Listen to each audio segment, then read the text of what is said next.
What's up everybody, and today we will be reviewing Team Sonic Racing. And actually it's gonna be like a quick story. I originally bought this game for my brother on Christmas, and then one day literally I looked at it and I'm like, I had to play it. So I just tried it out, dog. So Sonic Team Racing is a single player and multiplayer kart racing game. So an alien Tanuki named Don Don Pa send you invitation to Sonic and several of his friends, inviting them to compete in series of team-based races. He builds a car outfitted with advanced technology for each of those racers, offering them as a prize for the winning team. Even though that they're literally skeptical about Don Don's motives, they still agreed to compete. And the first negative that I actually found was most of the dialogue and plot and everything are again still images and random voice acting. Since all of that is out of the way, let's talk about the gameplay. So you can view the gameplay from a third-person perspective. It runs over panels to get speed boosts,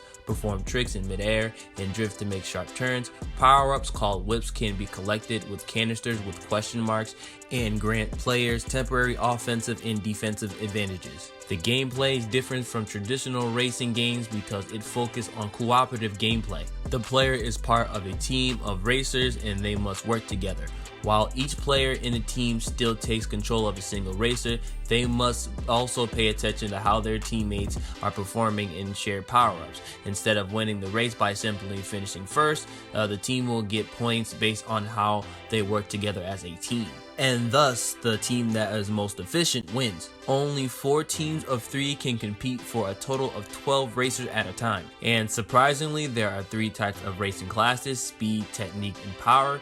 Each type has their own unique abilities. For example, a technique racer like Tails can drive through rough surfaces like grass without slowing down. A power type like Knuckles can just phase through stuff without getting staggered. And finally, Sonic, the speed type that can cast a radio burst that can destroy incoming missiles. The story-driven campaign features a variety of game modes, including Grand Prix, time trials, and an expedition, and etc. Most of them is divided into chapter. The player must complete the missions like collecting as many rings as possible.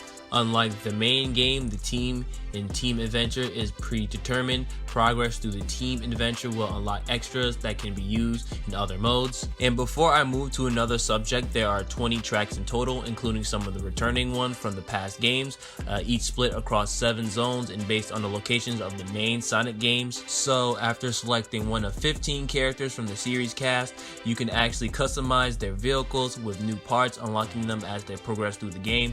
Customization options can be purchased by using an in-game currency called Mod Pods, which are earned by completing races.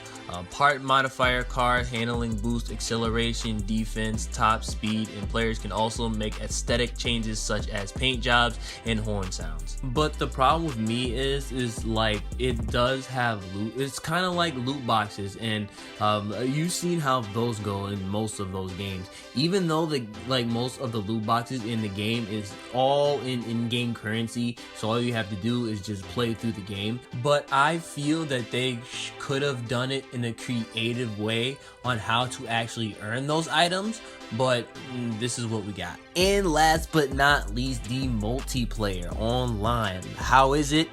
It's whatever in my case, because it's like technically only certain people play it to a point where it's almost dead on arrival. There are definitely some or certain people that do play this game, but for the most part it's just dead. But for the most part, when I did play those games, I actually had fun and I did not lag or anything. And I was somewhat surprised of how somewhat optimized this game was. And in a graphical sense, the game is alright. It's definitely not bad. It definitely looks good on any console or any system. So if any of you guys missed anything, let's hop onto the overview. On the positive side of things, the story yet again is there. I like the overall gameplay of the game. I like that they actually force you to cooperate with AIs or other players. I like the customization in the game. I like most of the game modes that was in the game. The online was okay in my case. Graphically, the game is alright, and I was surprised at how optimized this game was. On the negative side of things, there are still images and random voice acting. There are loot boxes in the game for people that don't like loot boxes, and technically the online is somewhat dead on arrival.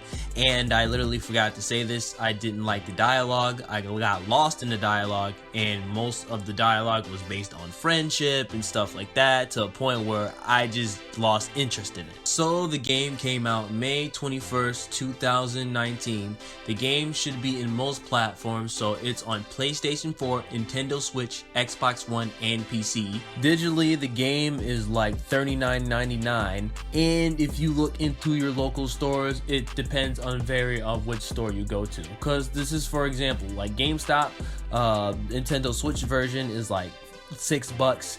The PlayStation 4 version on Walmart is like $25.96, and if you get the Xbox version, it's really expensive. So it's really on where you depend to look. So is this game actually worth it or not?